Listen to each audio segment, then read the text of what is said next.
다음으로는 이제 마지막 순서인데요. 이제 패널 토의가 진행이 될 예정입니다. 패널 토의 같은 경우는 이제 이원태 국민대학교 특임 교수님이시자 국가 AI 전략위원회 보안 TF 리더님이신 이원태 교수님께서 좌장을 맡아주실 예정이고요. 그다음에 이호진 시투랩 부대표님, 최대성 교수님, 남기혁 AI 안전연구소 실장님, 최강희 법무법인 세종 고문님, 이화영 사이버 보안 연구소 부소장님이 토의를 진행할 예정입니다. 그러면은 진행은 이원택 교수님께서 바로 진행을 해주시도록 하겠습니다. 패널 토의 시작하겠습니다. 오늘 패널 토의 좌장을 맡은 국민대학교 이원태입니다. 반갑습니다, 여러분. 네, 오늘 숭실대학교 AI 안전성 연구센터가 가동한 국내 파운데이션 모델 보안성 안전성 평가 결과를 공개하는 특별 행사인데요. 아마도 이렇게 20여 종의 파운데이션 모델 안전성, 보안성 평가 결과를 공개하는 것은 아주 처음이 아닌가 싶고, 이전에 그런 시도가 있었지만 이렇게 정량적, 객관적 비교를 한 것은 굉장히 의미 있는 그런 어떤 결과라고 생각합니다. 여러분도 알다시피 AI 기술, 독자적 파운데이션 모델 개발, 여러 가지 AI 기술 개발을 엄청나게 많은 투자를 하면서 하고 있는데, 동시에 이제 보안 취약점이나 안전성 문제가 항상 우려되는 그런 지점이 있지 않습니까? 그래서 이 자리에서 여러 가지 국내 파운데이션 모델을 이제 안전성, 보안성 평가 결과를 보고 우리에게 주는 의미가 뭔지를 보안과 안전 분야의 최전선에서 일하시는 그런 전문가분들을 모셨습니다. 그래서 각 분야의 관점에서 앞에서의 어떤 발표나 평가 결과를 좀 보시고 그걸 어떻게 평가하시는지, 어떻게 해석하시는지, 향후 우리가 나아갈 방향은 무엇인지를 좀 심도 있는 논의를 이제 나누고자 합니다. 제가 패널을 직접 다 소개하진 않고요. 이렇게 좀 순서를 돌아가면서 이렇게 자기 순서가 되면 좀 소개를 해주셨으면 좋겠는데, 간단한 소속과 함께 그 AI 보안이나 안전 분야에서 혹시 담당하는 역할 이런 게 있으면 짧게, 제가 시간을 많이 못 해서 30초 내로 자기 소개를 좀 해줬으면 좋겠습니다. 여기 시트랩 이호진 부대표님부터 잘 소개 부탁드리겠습니다. 네, 안녕하십니까. 소개받은 시트랩 이호진 부대표입니다. 저희 시트랩은 좀 안전한 AI를 만들기 위해서 현재 솔루션 개발 및 연구를 진행하고 있고요. 지금 현재는 저희 국내 아까 벤치마크 데이터셋을 좀 구축하기 위해서 저희가 아레나라는 챌린지 플랫폼을 개발해서 지금 운영하고 있고, 차주에는 대학생들 대상으로 대회를 또 예선을 시작을 합니다. 그래서 거기에 대해서는 또 이따가 시간 될 때 좀 말씀을 많이 드리면 좋을 것 같고요. 그래서 또 이후로는 저희 또 국내 환경에 좀 최적화된 가드레일 방어 솔루션들을 개발 및 연구해서 앞으로 좀 안전한 AI 세상에 기여할 수 있도록 하겠습니다. 감사합니다.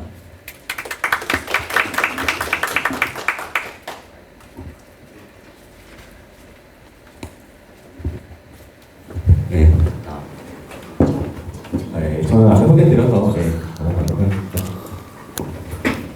안녕하세요. AI 안전연구소의 AI 안전평가실에서 근무하는 남기혁입니다. 저는 이제 설립된 지 이달 말로 만 1년이 되는 애트리 산하의 AI 안전연구소에서 평가주로 업무를 맡고 있고요. 국내적으로는 여러 가지 국내 모델뿐만 아니라 오픈소스 사용하는 모델, 그리고 해외에서 사용하는 모델에 대한 안전성에 대한 어떤 이슈가 있고 어떻게 평가하면 좋을까요? 연구하고 있고, 또 우리나라뿐만 아니라 현재 10여 개국이 생긴 안전연구소 간의 네트워크에서 해외 참석해서 평가 방법론에 대해서 꾸준히 협력하고 있습니다.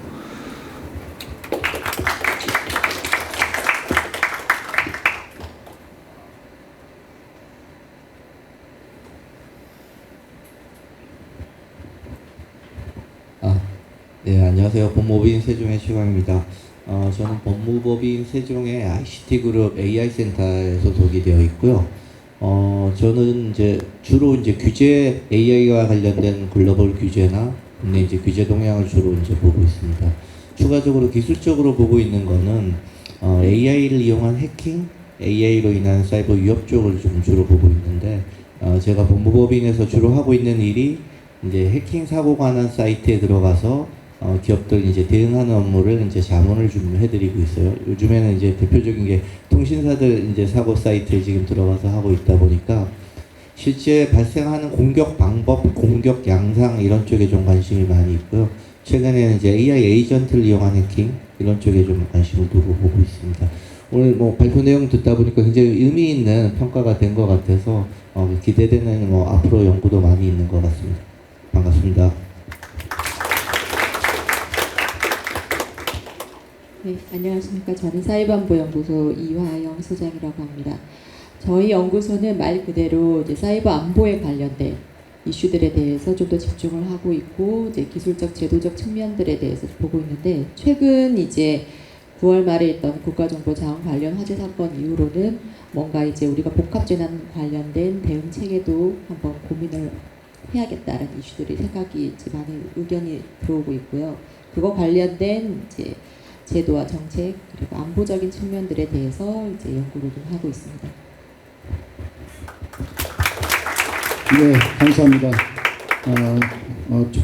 좋은 토론 기대하겠고요. 이제 본격적으로 오늘 발표된 두 분의 발표에 대해서 좀 논의를 해보도록 하겠습니다. 앞서 두 분의 발표에서 국내의 주요 파운데이션 모델의 보안성, 안전성을 평가하는 결과, 그 다음에 이제 평가 체계는 이제 또 박소희 교수님께서 말씀해 주셔서 여기 대해서 각 분야의 어떤 전문가들 관점에서 이 결과를 어떻게 평가하시는지를 좀 의견을 듣고 싶습니다. 시간을 좀 넉넉히 드리지 못하고 제가 이미 사전 고지한 대로 3분 정도 짧게 이렇게 시간을 드려서 죄송한데 먼저 산업 현장에서 AI 보안을 직접 다루고 계신 이호진 부대표님부터 산업계 관점에서 오늘 평가 결과 어떤 의미를 가지는지 그에 대해서 좀 의견을 좀 듣고 싶습니다.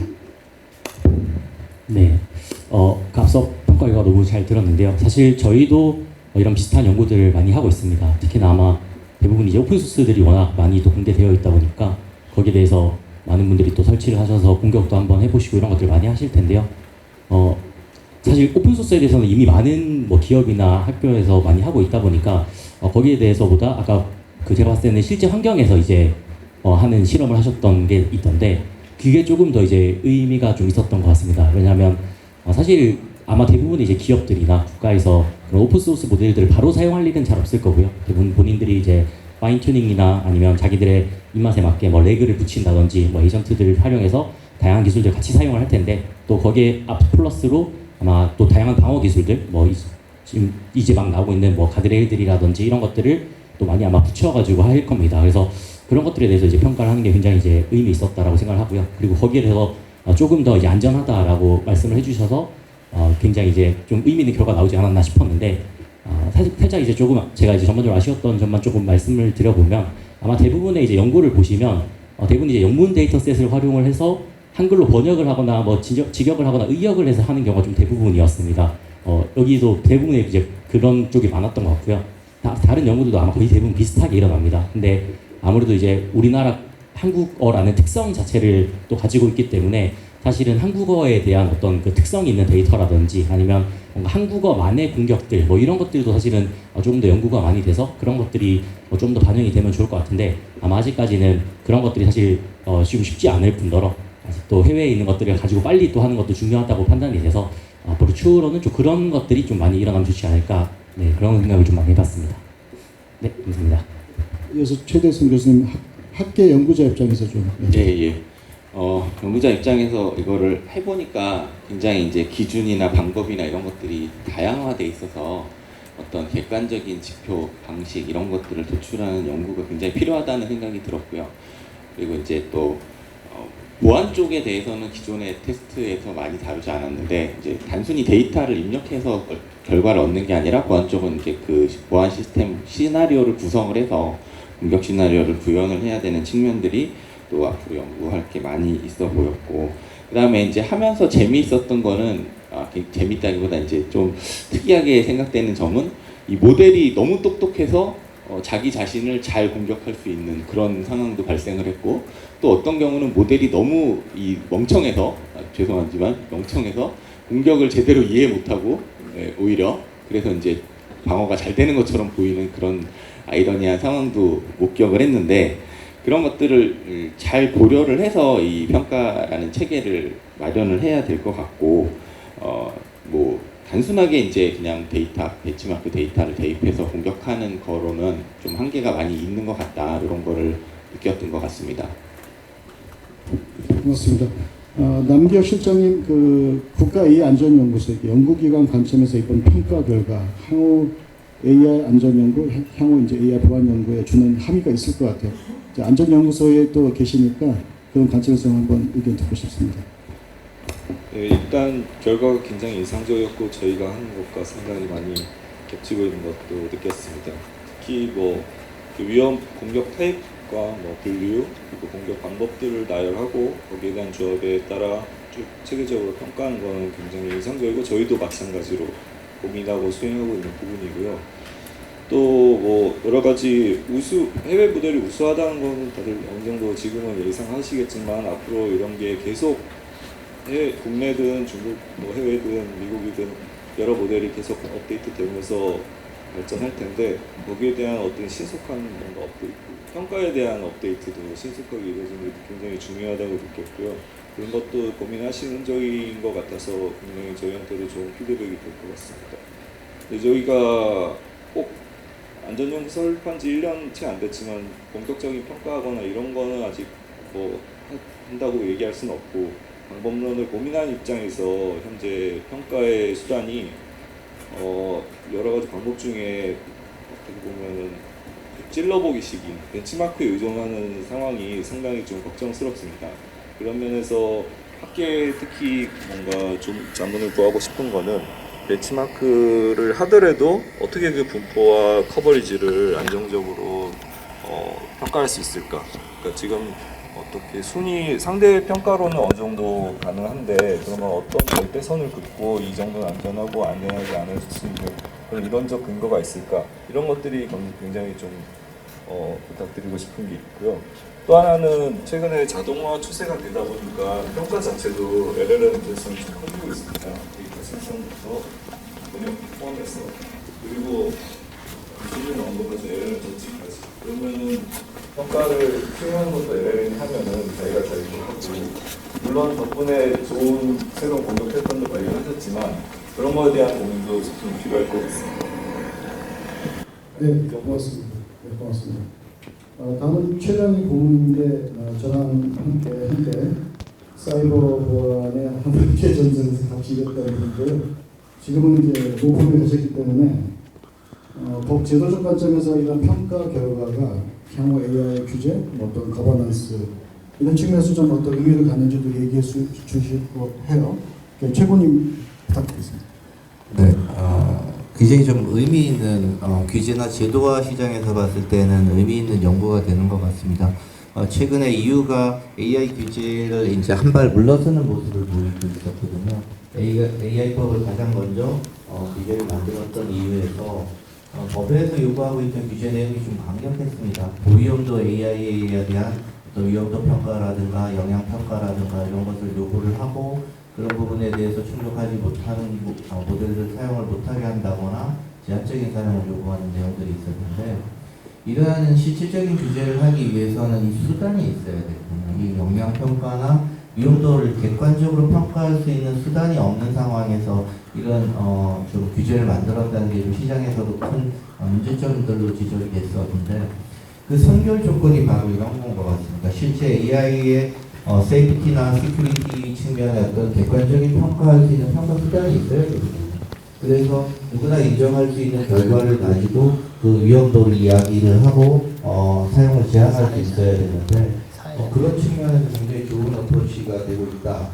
단순히 이제 어떤 평가 시장에 나와 있는 제품들의 어떤 파운데이션 모델들의 점수를 보여주는 게 아니라 이번 연구에서 어떤 평가 방법론을 만들려고 하는 거, 평가 카테고리화하는 거, 평가에 사용자는 각각의 항목들을 만들어가는 기법들에 대한 고민.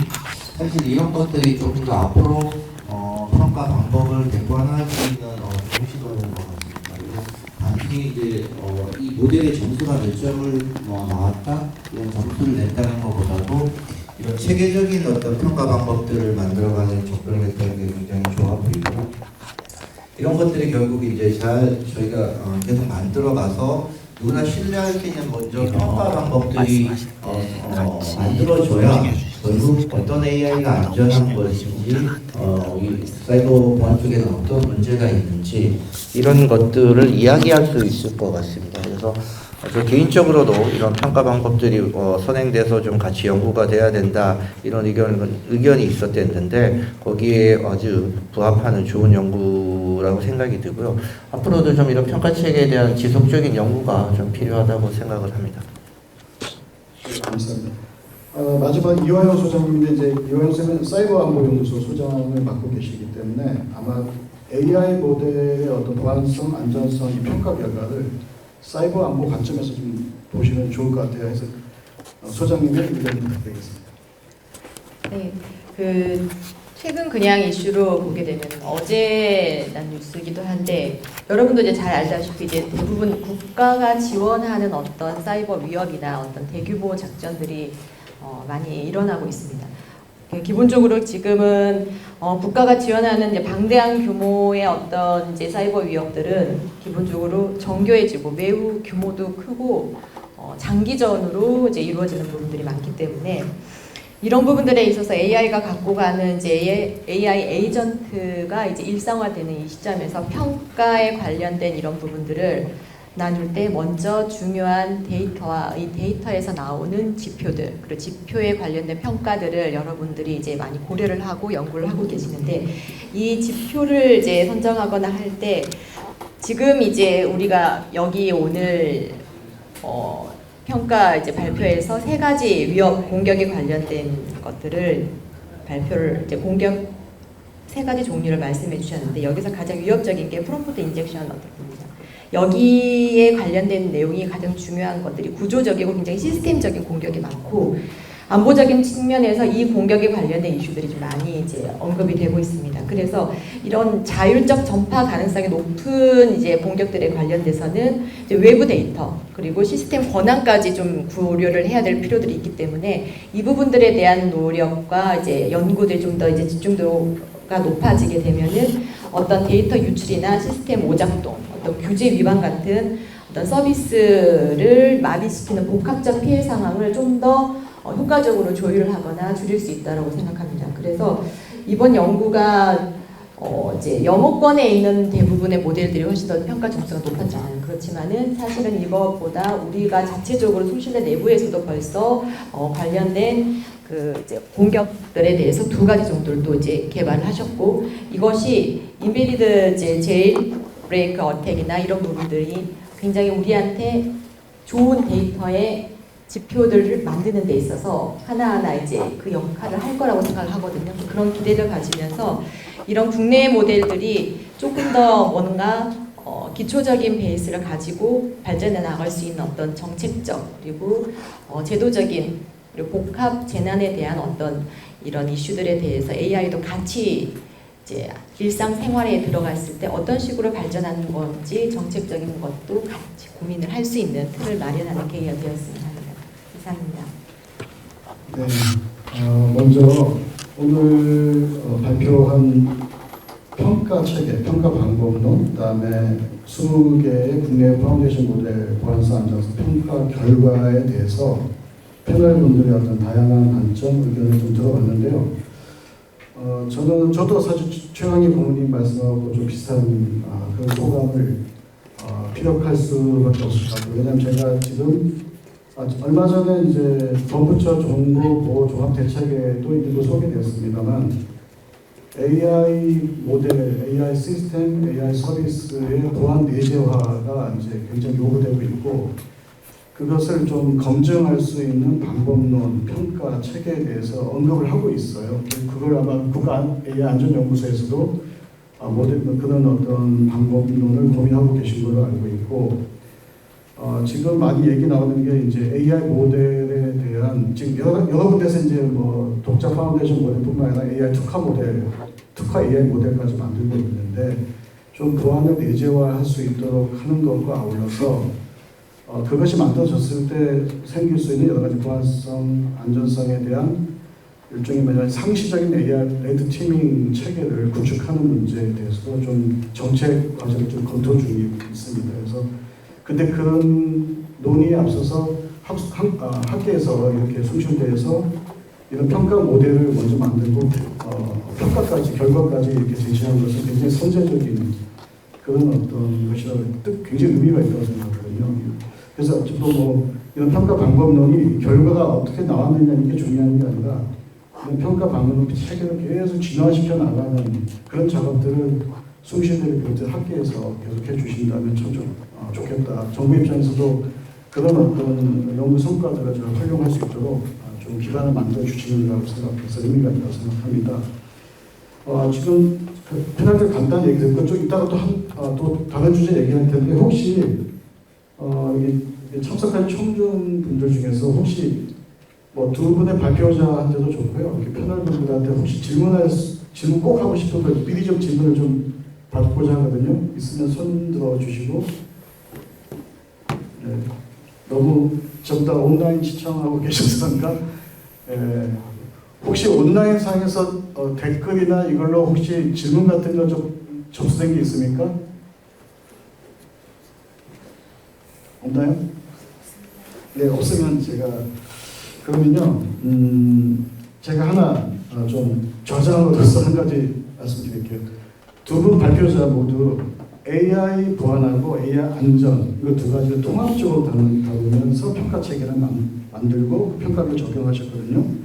근데 실제 이런 프레임워크를 이렇게 설계하고 이제 좀 정책을 이제 만들 때 두 개념이 좀 사실 AI 시큐리티, AI 세이프티 두 가지 개념이 다른 전제와 다른 목표에서 사실 출발했잖아요. 그래서 실제로는 이제 이게 물론 이렇게 좀 오버랩 시키게 프레임워크를 만드시긴 했는데 기술적, 정책적 불일치가 종종 발생합니다. 그러니까 혹시 이제 평가 방법론을 개발하고 그걸 적용할 때 AI 시큐리티와 AI 세이프티가 좀 이렇게 좀 서로 부딪히는 갭이 혹시 무엇인지가 좀 궁금해요. 혹시 그런 게 있었는지. 이제 그런 것을 방법론적 해소를 하려고 노력하셨을 것 같은데 저는 이제 잘 아시는 것처럼 보안이라는 것은 외부로부터의 공격으로부터 이제 시스템을 보호하려는 그런 어떤 것이 중심이고 세이프티는 이제 모델 내부의 어떤 여러 가지 출력이나 행동상의 여러 가지 문제점을 피해를 예방하는 데 초점 두고 있기 때문에 즉 공격자가 있느냐 없느냐의 차이잖아요. 이제 이런 어떤 기술적 불일치 이런 것들로 인해서 조금 약간 이제 뭔가 언밸런스한 미스매칭이 있을 것 같아요. 예를 들면 프롬프트 인젝션을 방어하는 데 집중하다 보면 어떤 모델의 창의성이나 생산성을 저하시키지 않을까. 즉 그러니까 시큐리티가 세이프티를 방해하는 거죠. 또 달리 안전성, 만약에 AI 모델의 안전성 필터를 좀 강화한다, 안전성을 좀 역점 둔다고, 그러면 정상적인 연구나 테스트를 좀 어렵게 만드는 거죠. 그러니까 레드팀을 좀 어렵게 만들 수가 있어요. 그러니까 안전이 시큐리티가 시큐리티를 방해하는, 제한할 수도 있는 여지도 있어요. 이게 이제 이런 경우가 있을 것 같다고 저는 가정을 하는데 이런 것들이 사실 기술적 브리치가 나중에 어떻게 되냐면요.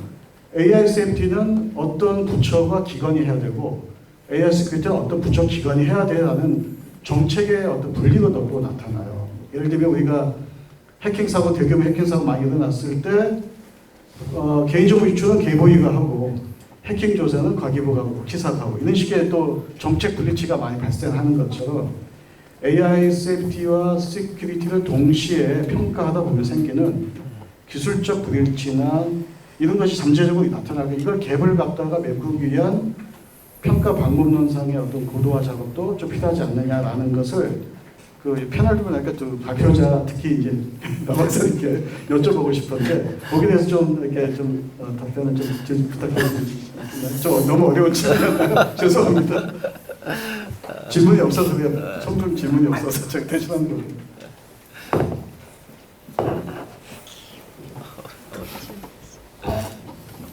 좋은 질문 해주셨습니다. 감사합니다. 제가 제대로 이해를 하는 들어보겠습니다. 그 말씀해주신 대로 보안이랑 안전성이 사실상 이게 관점도 완전히 다르고 보안은 이제 외부의 공격자인 거고 세이프티는 어떻게 보면 사용자 자체적으로 발생할 수 있는 문제이기 때문에 이건 완전 독립적인 이슈가 맞습니다. 그리고 저희가 포괄적으로 지금 점수를 하나로 제시를 했지만 이거는 어느 정도 논의를 정렬하기 위해서 만든 지표였고, 사실상 대응은 저희 센터에서도 연구를 하는 것처럼 다 완전 독립적으로 하고 있습니다. 그리고 또 말씀해 주셨던 그 보안이나 안전성이 개선을 목표로 함으로써 발생하는 서비스의 성능 저하 문제는 이제 저희뿐만 아니라 전 세계에서 모두가 다 항상 논의를 하고 있는 이슈이고, 그 트레이드오프가 어느 정도 되어야 되는지 그것의 설정선을 정하는 게 가장 중요할 것 같습니다. 그리고 그건 이제 단편적인 하나의 수치로 절대 볼 수 없고 복합적인 논의가 여러 군데에서 지속이 되면서 정립이 되어야 된다고 생각합니다. 네, 고맙습니다. 그래서 제가 이제 드리고 싶은 것은 이 숭실대 AI 안전성 연구센터에서 마련한 어떤 평가 결과가 이 두 가지 상이하지만 상충될 수도 있는 이 두 가지 그 개념을 이렇게 잘 연결시킨 방법론을 만들었다라는 의미가 있다고 생각해서 말씀드리는 거예요. 그래서 그런 어떤 간극이 있으면 아마 극복해서 연구를 진행하시면서 좀 고도화시킬 거라고 기대를 하면서 제가 지금 드린 질문이고요. 자, 다시 패널들한테 좀 의견을 여쭙겠습니다. 자, 오늘 결과를 보시고 AI 보안, AI 안전을 위해서는 무엇이 필요한지, 앞으로 어떤 방향으로 나아가야 되는지, 어떤 정책적 제안도 좀, 여기 기술 산업계 뭐 정책 전문가도 계시지만 이런 어떤 것을 좀 듣고 싶어요. 그러니까 지금 오늘 오늘 파운데이션 모델 평가 결과를 보고 앞으로 이제 AI 보안이나 AI 안전을 위해서 정책적으로 좀 제안해 주실 그런 말씀을 좀 듣고 싶은데, 이번에는 제가 이제 사전 순서를 좀 바꿔서 이화영 소장님부터 좀 AI 보안 안전에 대한 어떤 제안을 좀 부탁드리겠습니다. 네, 기술이 이제 발전할 때마다 이제 뭔가 우리는 좋은 걸 먼저 생각하기보다 이제는 약간 두려운 마음도 생기는 게 현실인 것 같아요. 근데 정책에서 이제 봤을 때 가장 큰 거는 우리가 동전양면과 같은 이 이슈들에 있어서 이제는 이제 보안이라는 영역이 그동안에는 약간 음지에서 아니면은 좀 이제 잘 아무 일 없을 때만 이제 뭔가 인정받는, 그리고 우리가 안전하다라는 걸 그런 평가에서 떠나서 이제 AI가 들어서서는 누구나 다 조금 더 일반화되고 보안이나 어떤 공격에 대해서 수면 위로 많이 떠오르게 되는 이슈들을 많이 접하게 될 거잖아요. 이런 부분들에 있어서 정책적으로 봤을 때는 이제는 더 이상 보안이 음지에서 있거나 하는 부분들이 아니라 약간 보건력이나 이런 평가 지표들이나 이런 부분들에 대해서 얼마나 양적, 질적으로 우리가 플러스 점수를 매기고 양주로 나와야 된다. 그리고 그렇게 나올 수 있게끔 이분들에게 뭔가 힘과 용기를 줄 수 있는 정책들이 필요하다라고 봅니다. 그래서 아무 일 없을 때가 우리가 지금 있는 게 아니라 무언가 잘하고 있고 이미 사건, 사고는 늘 일어나잖아요. 그러나 이 사건, 사고를 빠르게 좀 더 명확하게 해결하고 이거에 대해서 우리가 일종의 버스 전용차로 듯이 옆에서 차 사고가 나는 것들을 막을 수는 없잖아요. 이 막을 수 없는 것들을 다 디펜스 하려고 하지 말고 좀 더 빠르게 이 부분들에 대해서 우리가 어떤 대응을 하고 있고 준비를 하고 있냐에 대해 이 안전이라고 하는 이 AI에 대한 이슈들을 가지고 가는 정책들이 만들어진다면은 앞으로 대한민국에 있어서 뭔가 이제 보안하거나 뭔가 이제 AI 기술을 다루시는 분들에 있어서 좀 더 밝은, 좀 더 이게 영향력이나 뭔가 의미 있는 시간들을 여러분들이 좀 더 스스로 자긍심을 느낄 수 있지 않을까 생각합니다. 그리고 이제 아까 정책적 브릿지나 뭔가 분절되는 것들이 사실은 많습니다.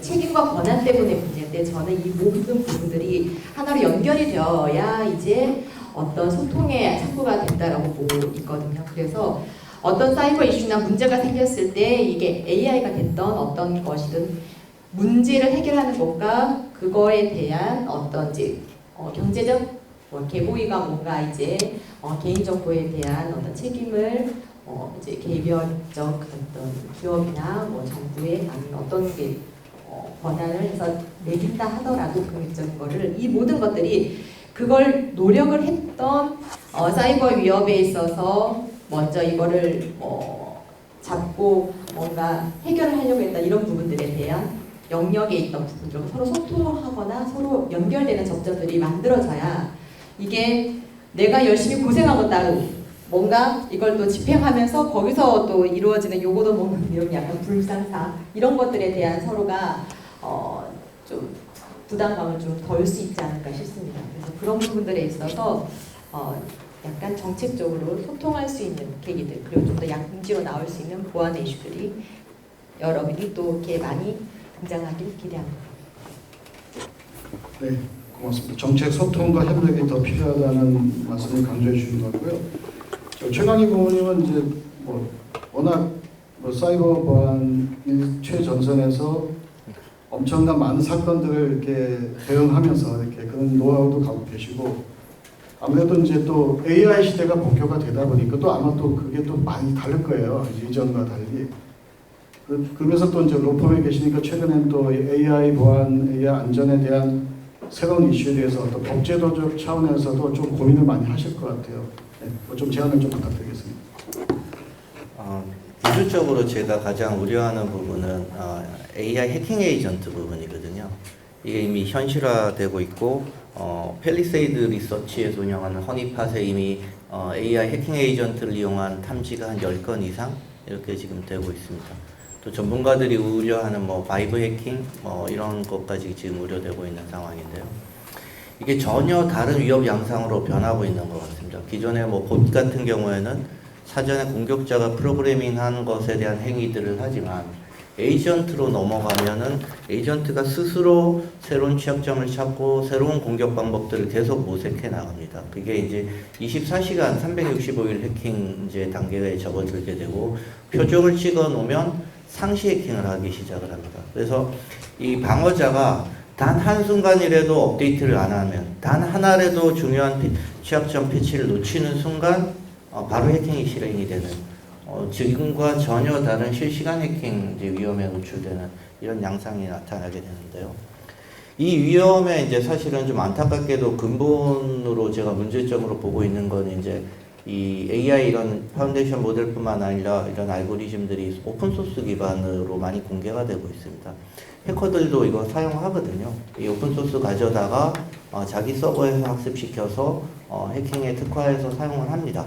누구나 쉽게 모델을 사용을 할 수 있고 누구나 쉽게 학습을 시킬 수 있다는 거죠. 학습과 관련된 데이터도 많이 공개되어 있고 해킹에 필요한 학습 데이터들도 이미 많이 공개가 되어 있습니다. 그래서 사실은 제가 갖고 있는 정책적 고민 뭐 이런 거는 오픈소스 부분이 좀 있거든요. AI 발전을 위해서 이런 알고리즘이나 파운데이션 모델을 오픈소스로 공개해서 함께 발전시켜 나가는 거는 좋은데, 이렇게 악용을 할 소지가 굉장히 높은, 아니면 이렇게 지금 이번 평가에서 드러났던 시큐리티나 세이프티에 굉장히 문제가 많은 이런 모델들을 무차별적으로 공개하는 건 좀 문제가 되는 것 같아요. 악용도가 너무 높아서. 그래서 최소한 이런 오픈소스로 넘어가는 단계에서는 정부가 조금은 이런 것을 평가를 해서 위험도가 높은 오픈소스에 대해서는 공개를 제한을 한다거나 글로벌 사용을 좀 제한할 수 있는 정책적 아젠다를 만들어가고, 좀 이런 것들을 좀 우리나라가 글로벌 아젠다로 제한해 나가는 이런 오픈소스 부분에 대한 좀 정책 연구가 좀 더 있으면 좋겠다. 최근에 좀 그런 생각을 좀 하고 있습니다. 네, 감사합니다. 좋은 제안을 받습니다. 남기혁 실장님 이제 그 국가 AI 안전연구소에서 이런 일을 하고 계실 텐데, 그런 것도 좀 소개해줘도 좋고, 앞으로 좀 이런 연구개발 측면에서 앞으로 이런 파운데이션 모델 보안성, 안전성, 평가 방법론을 좀 발전시키기 위한 제언도 좀 함께 부탁드리겠습니다. 준비되셨으면 해도 되고요. 네, 전반적인 얘기는 이제 소장님과 다른 정책실, 연구실 실장님들, 실원들 다 고민하시겠지만, 저는 약간 당장의 평가 방법론에 좀 체계에 좀 치우쳐서 그쪽 위주로 좀 의견을 드리겠습니다. 여러 가지 뭐 제한 있겠지만 가장 절실히 느끼는 게 국내 해외뿐만 아니라 국내에도 여러 가지 신속한 협력 관계가 있으면 좋겠습니다. 대표적인 예로 각각의 어떤 연구팀 혹은 회사, 기업에서 레이팅에서 잘 밝혀내고 분석하고 하겠지만 서로 정보가 완전히 교집합이 되지 않는 부분도 있고 서로 상호 보완적인 부분도 있고, 이게 서로 신속하게 정보가 교환되면 더 빠른 대응, 포괄적 대응이 가능하겠다는 생각이 들었고요. 이건 뭐 벤치마크 구축뿐만 아니라 레이팅 다 포함해서 하는 적용되는 얘기고, 특히 고민스러운 거는 공격이 아니라 저희가 이제 커버해야 될 범위가 상당히 넓습니다.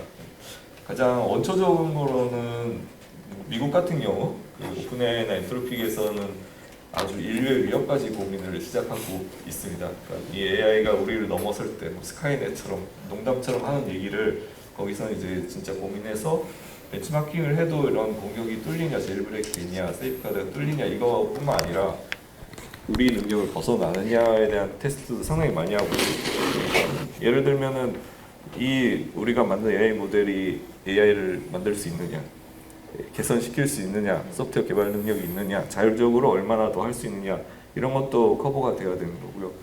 그리고 뭐 보안 영역에서 넘어온 부분도 상당히 이쪽에 커버해야 되는 거고, 그리고 세이프티 영역에서 뭐 할루시네이션이나 함풀 컨텐츠나 혹은 기타 여러 가지 편향 이런 문제들도 어떤 기술 도메인이 아니라 또 다른 사회 분야나 여러 다른 도메인에서 고민하던 것에 편입된 그런 느낌이 있습니다. 그러면은 어떤 보안 문제가 관련된 평가를 고민하더라도 보안 전문가 입장에서도 약간 AI 입장에서 새로운 문맥이고, 기존의 사회 문제 고민하는 분도 AI 문제에서는 또 새로운 입장이고, AI 안전을 출발을 하면 또 그쪽 각 도메인에 대한 이런 조언과 지식이 필요한 상황입니다.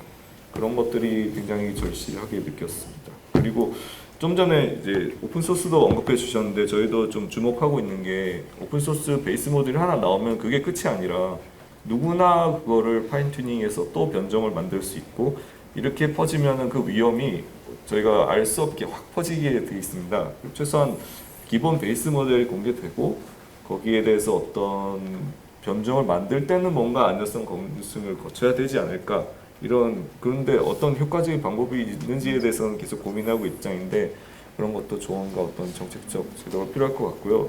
마지막으로는 특히 미국 같은 경우는 오픈AI나 엔트로픽이 모범적으로 자체 평가를 꼬박꼬박 하고 결과를 시스템 카드 등으로 공개하고 있는데, 어떻게 보면 민간 영역에 주도권이 가 있고 평가에 대한 주도권 민간 영역에 가 있는 입장에서 약간의 제3자 검증에 대한 그런 체계도 고민이 필요한 것 같습니다. 어떤 어느 중앙의 감시 이런 느낌이라기보다는 최소한 제3자의 어떤 회계감사처럼 어떤 평가가 가능할 수 있는 이런 제도적인 고민이 필요하지 않을까 생각이 듭니다. 예, 고맙습니다. 남재혁 실장님, 오픈AI는 이제 엔트로픽에서 이제 자체적으로 AI 세프티 프레임워크를 만들고 AI 모델의 개발과 개발 단계에서부터 그것을 적용해서 안전성 테스트를 하고 있는 걸로 알고 있는데, 지금 우리나라 이제 AI 기업들, 크고 작은 AI 기업들이 여러 가지 AI 모델 서비스를 만들고 있는 단계에서 우리나라의 AI 보안 기업들은 자체적으로 어떻게 하고 있는지, 아니면 만약에 그게 좀 안 돼 있다면 국가 AI 안전연구소에서 AI 세프티 프레임워크 한국형 모델을 좀 이렇게 프레임워크를 권고 내지는 제안을 해줘야 되지 않을까 그런 생각도 들거든요. 혹시 여기 대해서 좀 준비하고 있는 게 있으면 좀 말씀해. 뭐 이 자리에 짠 하고 발표하면 좋겠는데 저희도 제 주 숙제라서 한참 고민하고 있습니다. 절실히 느끼고 있고, 또 각 기업마다도 안전 평가하는 부서가 있고 담당자가 있어서 몇몇 기업과는 교류를 하고 있습니다. 그리고 저희는 안전연구소와 연계해서 안전 컨소시엄을 구성해 있어서요, 학계나 산업계에서 다양한 분이 참여해서 이렇게 피드백을 주시고 있습니다. 그래서 저희도 이제 그런 체계를 좀 각자 다 잘하고 계시지만 한번 총합으로 좀 정리를 해서 좀 더 한 단계 높은 그런 체계를 마련해야 되겠다는 단기적인 목표를 갖고 있습니다. 감사합니다. 다음에 최재성 교수님, 이번에 이제 세미나 준비하시고 연구를 책임자로 진행해 주셔서 좋은 성과를 이렇게 발표하셨는데, 혹시 학계 입장에서 좀 앞으로 파운데이션 모델 지금 하고 계신 여러 프로젝트 그 이상으로 좀 앞으로 학교에서 좀 할 일들에 대해서 좀 정부나 정책적으로 좀 제안하고 싶은, 부탁하고 싶은 일이 있으면 좀 해주십시오. 제가 전달 잘 하겠습니다. 예. 이제 이런 평가를 하는 게 결국 뭐 줄을 세우기 위한 거나 뭔가를 컷오프 하려고 그러는 거가 아니라, 결과적으로는 AI 보안 안전을 증진시켜서 그걸 사용하는 사람들이 또는 그 외의 사람들이 안전하도록 하는 거잖아요. 그런 측면에서 이제 이 단순히 평가가 평가로 끝나지 않고 이게 보안성, 안전성을 높이는데 지속적으로 피드백이 들어가서 기여를 해야 되는데 그러려고 하기에는 이제 문제가 너무 복잡하고 많은 것 같습니다. 그래서 일단 지금 저희가 평가를 여러 종류를 했지만 또 거기 포함되어 있지 않은 공격 벡터나 위협도 굉장히 많이 있는 것도 사실이고 그래서 이제 출발점이라고 생각을 하는데 그거를 뭐 아까 이제 실장님도 말씀하셨지만 어떤 협력 네트워크를 통해서 역할 분담을 할 수도 있는 것 같고 그리고 또 중요한 거는 그 결과적으로 이게 그냥 평가로 끝나지 않고 그거가 이제 피드백이 돼서 그 모델이 개선이 되면 그 모델이 다시 또 여기 평가에 도입이 돼서 또 얼마나 개선이 됐는지 또 측정이 되고 그런 것들이 좀 공개적으로 오픈돼서 진행이 될 수 있는 체계가 좀 필요한 것 같고요. 특히 이제 뭐 AI 자체가 워낙 빨리 발전하니까 그거를 따라가는 것도 사실 쉽진 않은데 거기에 맞춰서 공격도 굉장히 많이 쏟아져 나오고 있거든요. 그래서 뭐 논문이 뭐 일주일에도 수십 편씩 공격 관련된 보안 안전을 위협하는 것과 관련된 논문들이 쏟아져 나오는데 그런 것들을 어떻게 대응을 할 거냐라고 보면 이제 아까 뭐 오펜시브 테크놀로지, 디펜시브 테크놀로지 이런 것도 있었지만 제도적으로는 뭐 가이드라인, 그다음에 평가 인증서를 발급하는 거, 그다음에 뭐 그런 식의 어프로치들이 많이 있었는데 사실 그 요번에 올해 해킹 사고도 많이 일어나서 그런 평가 인증 뭐 ISMS 받은 것이 결과적으로는 막지 못하지 않았냐 그거 가지고 이런 얘기들이 또 많이 나오잖아요. 그러면 이제 어떻게 해야 되느냐 1년에 한 번 평가 인증 이건 아닌 것 같고 지속적으로 등장하는 공격을 지속적으로 이 레드티밍을 해서 뭐 지속적인 레드티밍 자장님도 말씀하셨지만 지속적으로 레드티밍을 하고 거기에 따른 위험 수준 그다음에 보안 취약점 이런 것들을 그 모델 개발사들에 알려주고 또 방어 기술을 많이 개발을 하고 계신데 방어 기술들이 여기 적용이 돼서 그 방어 기술이 말씀하신 것처럼 모델에 내재될 수도 있고 뭐 외부의 인풋 아웃 필터 형태로 등장할 수도 있는데 그런 것들이 또 여기서 시험이 되고 그 방어 기술을 도입했을 때 얼마나 개선이 있는지 이런 걸 이제 복합적으로 할 수 있는 뭔가 체계가 필요한 것 같습니다.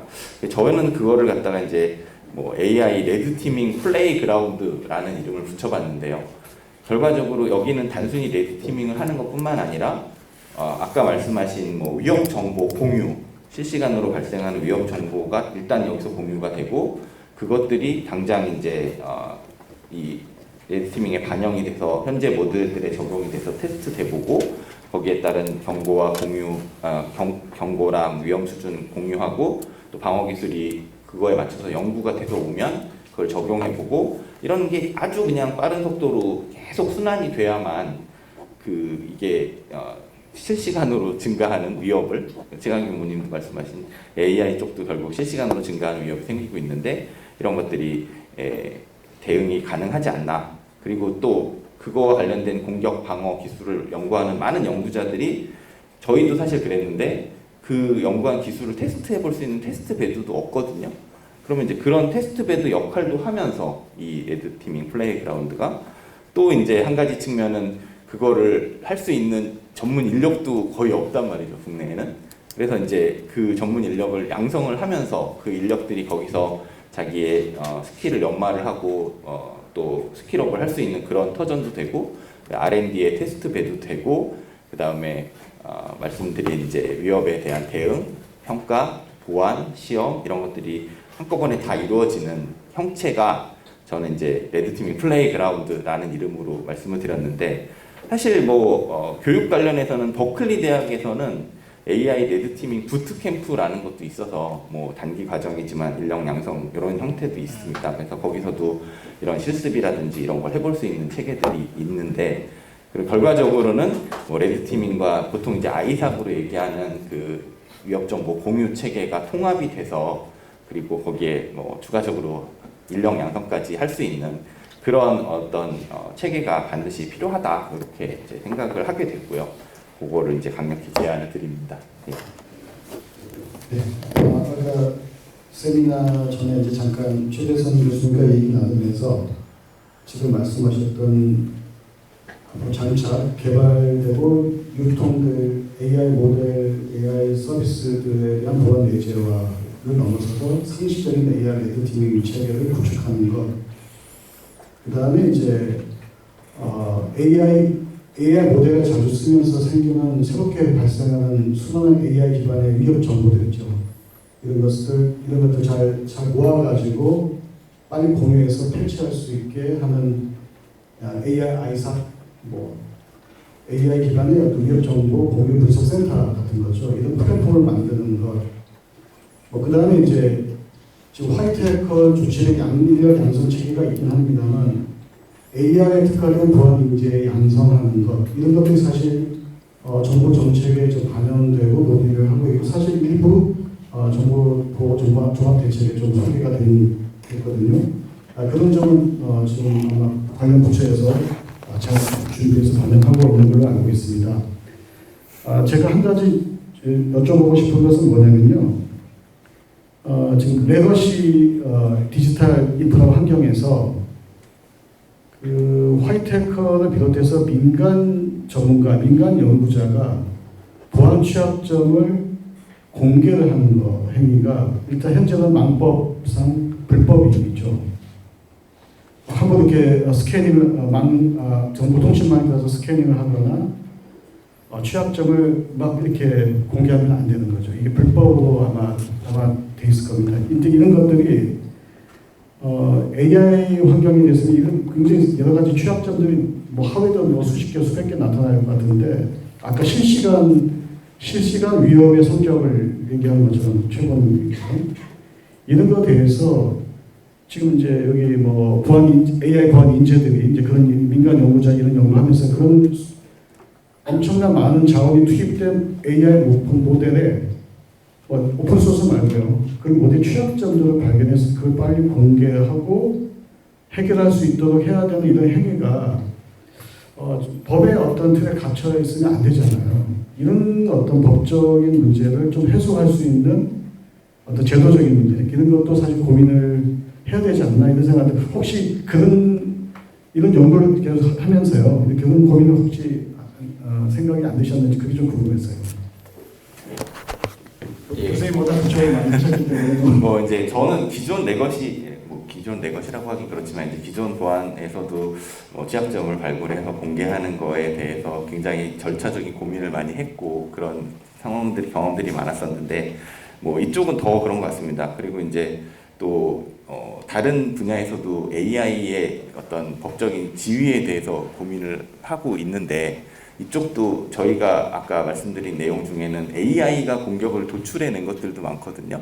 그러면 이제 그 공격을 도출해낸 AI를 시킨 사람이 어떤 책임을 부여받는 것인지 AI가 학습시킨 사람이 책임을 부여받는 것인지 하는 문제들이 이쪽에도 이제 존재를 하는 거죠. 그래서 근데 이제 그런 상황을 떠나서 자장님께서 말씀하신 것처럼 어떤 취약점을 발굴하고 공개하고 그거가 보완이 될 수 있도록 같이 노력하는 거에 대한 보상, 버그 바운티를 자체적으로 운영하는 경우도 있지만 보상까지는 아니더라도 그거에 대한 제약과 처벌이 존재하는 한 이제 보안성을 높이고 안전성을 확보하는 거가 점점 더 어려워지지 않을까. 그거를 이제 일련의 화이트 해커가 하든 저희 AI 보안을 공격하는 해커가 하든 또는 이제 AI가 자체적으로 돌려서 하든 간에 어떤 경우에든 그거를 활성화시킬 수 있는 그거를 보호해주는 제도가 없으면 그런 점들이 점점 더 많은 취약점으로 다가올 것 같습니다. 그래서 제가 질문을 드렸던 거고요. 그러니까 기존의 정보통신망에서의 어떤 그런 스캐닝 행위나 보안 취약점 공개 행위뿐만 아니라 이제 AI 모델이 본격적으로 사용되는 환경에서도 AI 모델 보안 취약점에 대한 공개 문제 이런 것에 대한 어떤 세이프 하버라고 하죠. 면책 규정이라고 합니다. 이런 것이 민간 연구자, 화이트 해커 등등 이런 분들한테 좀 어느 정도 보장이 돼야 되는 어떤 제도 환경이 좀 수반이 돼야 된다는 얘기를 좀 하고 싶어서 제가 교수님께 이제 질문 드렸던 거예요. 마지막으로 우리 이제 이호진 부대표님께서는 산업계 어떤 실행 과제 차원에서 좀 이렇게 제언을 해주실 말씀 있으면 부탁드리겠습니다. 앞서서 뭐 다 좋은 얘기를 해주셔가지고 좀 많이 중복이 되는 내용도 있는데요. 일단 산업계에서 봤을 때 일단 제일 대표적으로 아까 앞서 말씀하신 것처럼 사실은 그 인력 수급의 문제들이 좀 있긴 합니다. 뭐 기본적으로 저는 정보 보안이랑 이 AI 쪽 보안은 완전히 다른 거라고 생각을 합니다. 왜냐하면 배워야 되는 지식도 다르고 사용해야 될 기술조차도 다르기 때문에 기존의 정보 보안 인력들이 갑자기 AI 보안으로 넘어와서 AI 보안을 한다고 해서 할 수 없을 뿐더러 그리고 실제로 이제 꼭 이 AI 보안은 조금 제가 생각할 때 특이한 분야인 게 이 프롬프트 인젝션이라고 하는 계속 공격을 말씀을 하셨는데 사실 이거는 여기 계신 어떤 분이든 다 할 수 있는 공격입니다. 게다가 뭐 인터넷에 뭐 공개되어 있는 것들을 컨트롤 C 하고 조금씩 변형을 하고 그런 것들도 GPT를 통해서 물어보기만 하면 이 누구나 할 수 있는 공격이다 보니까 기존에 있던 정보 보안들은 사실은 전문가들이 아니면 할 수 없는 분야들이었거든요. 뭐 리버싱을 배워야 된다든지 웹해킹의 SQL을 배워야 된다든지 이런 분야들이 있었는데 그런 게 아니다 보니까 누구나 공격을 하기 쉬워져 버렸고요. 그리고 언제든 또 테스트를 할 수 있습니다. 뭐 그냥 길 가다가 휴대폰을 통해서도 바로 할 수도 있는 거고 그러다 보니까 워낙 공격이 엄청 더 넓어졌다고 판단이 되고요. 그래서 이제 이런 것들을 그러면 더 기존에 있던 정보관 인력들보다 또 더 많은 인력들이 필요할 수도 있을 것 같은데 이 인력들도 키우기 위해서는 아까 말씀드렸다시피 뭐 AI라든지 뭐 이런 것들 플러스 또 그나마 또 기존의 정보 보안들에 대한 지식이 또 필요한 부분들도 있거든요. 그래서 함께 같이 가져가야 되는데 사실 이 AI라는 거를 공부하는 게 또 좀 쉽지가 않습니다. 왜냐하면 기존에 있던 저희가 이제 일반 레거시 시스템 같은 경우에는 그렇게 비용들이 많이 들지 않았거든요. 저희가 뭐 웹서버를 구축해서 공격을 해본다거나 이런 걸 할 때 큰 비용이 들지 않았는데 저희가 이 생성형 AI를 공부하기 위해서는 기본적으로 그래픽 카드들이 많이 필요하고요. 또 아까 아마 여기 하실 때도 굉장히 높은 모델들도 많이 쓰셨는데 그런 모델을 할수록 또 비용들이 많이 들어갑니다. 그래서 저희 회사 같은 경우에도 AWS에 쓰는 비용만 해도 거의 직원 월급들만큼 나갈 정도로 굉장히 많이 발생을 하다 보니까 아마 일반 학생들이 그 접근하기는 굉장히 쉽지가 않을 거라고 생각이 듭니다. 그러다 보니까 더더욱 이제 일반 뭐 학교에서도 거의 수업할 때도 쉽지가 않고 그래서 아까 저희가 조금 생각을 하고 있는 게 저희가 그 자체적으로 이제 저희도 레드팀 챌린지 플랫폼을 지금 구축을 이미 완료를 했고요. 그래서 사실 이번에 좀 테스트 삼아서 이제 그 대학생분들을 대상으로 저희가 이제 다음 주에 예선을 하는데 사실 내일까지 원래는 그 예선 참가를 받고 있었습니다. 근데 저희가 3일 만에 60팀이 넘게 지원을 하는 바람에 저희가 비용이 감당이 안 돼서 문을 닫아버렸더니 또 계속 연락이 오셔가지고 제발 좀 열어주면 안 되겠냐. 그래서 뭐 그런 게 있던데 제가 들어봤더니 학생들이 이제 그 참여하는 게 저희 상금이 높지도 않는데 왜 참여하는지 확인을 해봤더니 재밌어 보여서 한다. 뭐 이런 그러니까 이제 기존의 킹들 애들은 사실 CTF 같은 애들은 참여하기가 쉽지가 않거든요. 기술이 없다면. 이거는 누구나 참여할 수 있다 보니까 그런 것들이 이제 발생을 하더라고요. 그래서 저희도 그런 것들을 좀 착안을 해서 지금 이번 대회를 통해서 조금 더 연구를 해서 오픈형 아까 그 발표하셨던 것 중에 해커 프롬프트를 발표를 하셨는데 저희도 한국형 해커 프롬프트를 지금 만들려고 하고 있고 또 그 이유 중에 하나는 아까 계속 말씀드렸지만 그 데이터셋이라든지 이런 것들이 많이 공유가 돼야 된다고 말씀을 해주셨잖아요. 그래서 제가 이런 대회라든지 아니면 플랫폼을 통해서 아마 다양한 그 공격 데이터셋 같은 것들이 모이게 될 거고 그거를 또 저희 내부적으로 공개하고 공유해서 또 그런 걸 또 학계에서 또 아까처럼 자동화된 공격이라든지 이런 걸 또 연구하셔서 쓰시면 또 그런 것들을 또 기업에서는 가져다가 또 쓸 수 있고 이렇게 해서 좀 순환된 체계를 만들면 좋겠다라는 의도에서 좀 그런 쪽을 저희도 많이 하려고 하고 있고요. 또 함께 거기에 같이 그러다 보면 또 자연스럽게 인재 양성까지도 이루어져서 또 이런 그 기업들이 필요한 인력들도 저희가 수급할 수 있도록 이런 것도 준비를 하고 있고 또 한 가지 이제 문제가 실제 사실 대부분이 또 오픈소스 아니면 실제 서비스에 대해서 조금 하시긴 하셨는데 사실 실제 서비스에 하다 보면 차단이 되는 경우가 좀 있습니다. 뭐 예를 들어 저 같은 경우 챗GPT에다가 공격을 하려고 한 건 아니었는데 테스트를 하다 보니까 챗GPT가 저를 차단해 버려가지고 제 계정이 블락된 적이 있어서 제가 풀어달라고 했었는데 사실 이게 어떻게 보면 실제 서비스에 지금 방금 공격을 하고 있는 것과 유사하다 보니까 이게 좀 애매해집니다. 실제로 저희가 그 해킹 공격 같은 것들 실제 서비스에 날리진 않잖아요. 근데 이 프롬프트 인젝션이라는 거는 뭔가 위험성이 그 정도는 안 되다 보니까 뭐 저희가 일반적인 서비스 아까 테스트하듯이 다 테스트를 해버리시죠. 그러다 보니까 이것도 제가 봤을 때는 하나의 좀 애매한 기업들과의 또 그런 게 있지 않을까 나중에 좀 우려가 되고요. 그래서 저희가 이제 좀 생각하고 있는 거는 또 저희 플랫폼 통해서 기업들이랑 좀 협업을 많이 해서 그런 기업들이 또 내부에서 또 돌리는 모델들이 생각보다 많습니다. 내부 안에서 자체적으로 사용하는 모델들도 검수가 많이 돼야 되기 때문에 그런 것들을 좀 같이 협업을 해서 우리가 대회로도 연결을 해서 또 학생들이 같이 할 수 있고 또 일반인분들도 같이 검수할 수 있고 그래서 그쪽은 또 그 모델들을 또 검수해 볼 수 있는 이런 체계를 생태계를 좀 만들어 가려고 지금 내년에 계획 중이고요. 아마 저희 교수님도 같이 함께 하셔가지고 같이 좀 많이 만들면 좋을 것 같습니다. 그리고 마지막으로 또 지금 대부분 이제 검증 쪽을 말씀을 많이 해주셨는데 사실 산업계에서 가장 필요한 건 방어 기술입니다. 왜냐하면 이렇게 많이 공격을 하면 항상 산업계에서는 그래서 이거 어떻게 막아야 되나요?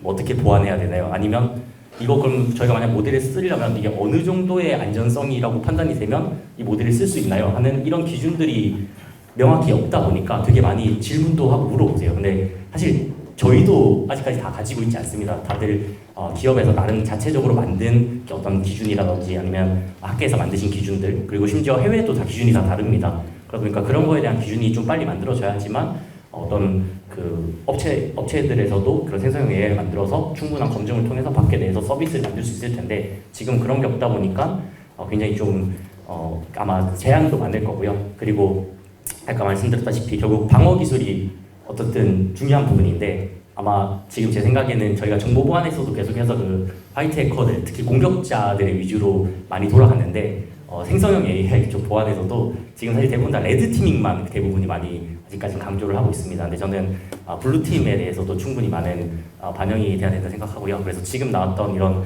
공격 기술들도 공유하고 하셔서 방어 쪽에도 또 함께 좀 많이 기여를 해서 어떻게 하면 좀 기업들이 안전하게 LLM을 서빙할 수 있을까 이런 쪽을 조금 더 많이 함께 연구를 했으면 좋겠습니다. 네, 이상입니다. 네, 좋은 말씀 감사합니다.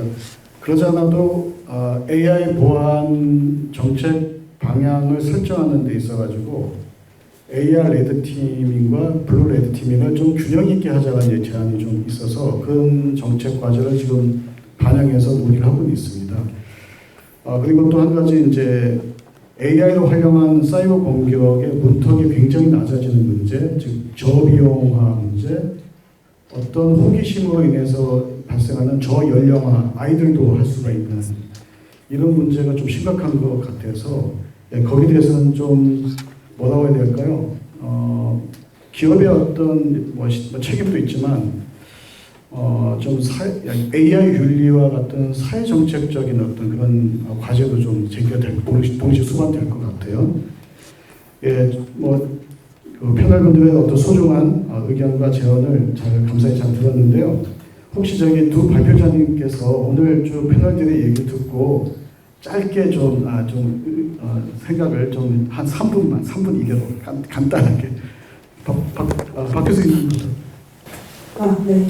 간단하게 말씀을 드리면 일단 저는 사실 안전성 평가에 대한 동향을 조사하고 실질적으로 레이팅이 필요하고 평가 방법이 필요하다는 것을 알고 있었지만 또 해외나 국내 다른 사례를 보면서 좀 절실하게 느낄 수 있었고 사실 오늘 패널 얘기 중에서 제가 가장 이제 다시 한번 생각하게 된 거는 방금 블루팀 얘기도 해주셨는데 제가 찾아본 사례에서 메타 같은 경우에는 레드팀, 블루팀을 같이 해서 퍼플팀으로 또 방어까지 같이 체계화해서 운영을 하고 있다고 합니다.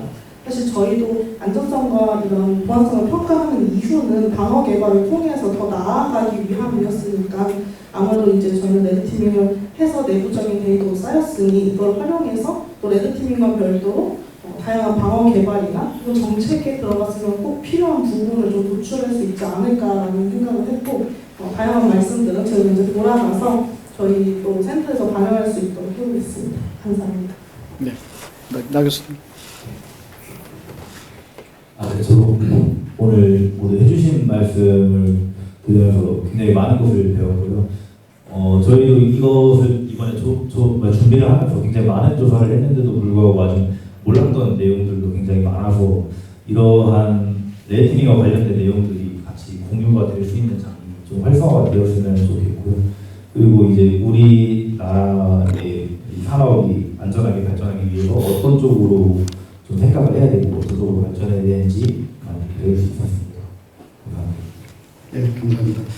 그 오늘 이렇게 토의하신 패널들을 이렇게 5명 왜 모셨나라는 생각을 해봤어요. 최대선 교수님께서 기획하셨지만 그 메시지가 있는 것 같아요. 그러니까 AI 파운데이션 모델의 어떤 보안성, 안전성이라는 문제가 기술적인 문제가 아니라 어떤 산업, 뭐 그다음에 학술 연구, 법제, 그다음에 뭐 국가 안보 이렇게 좀 그것이 모두 촘촘하게 연결된 굉장히 종합적인 그런 과제다. 이런 것을 좀 보여주는 그런 어떤 행사였던 것 같아요. 그래서 앞에서 제가 이제 발표자님께서 지금 했지만 AI 보안과 안전은 서로 따로 존재하지 않는 것 같습니다. 더 이상 이제 그 경계는 의미가 없는 환경이 된 것 같아요.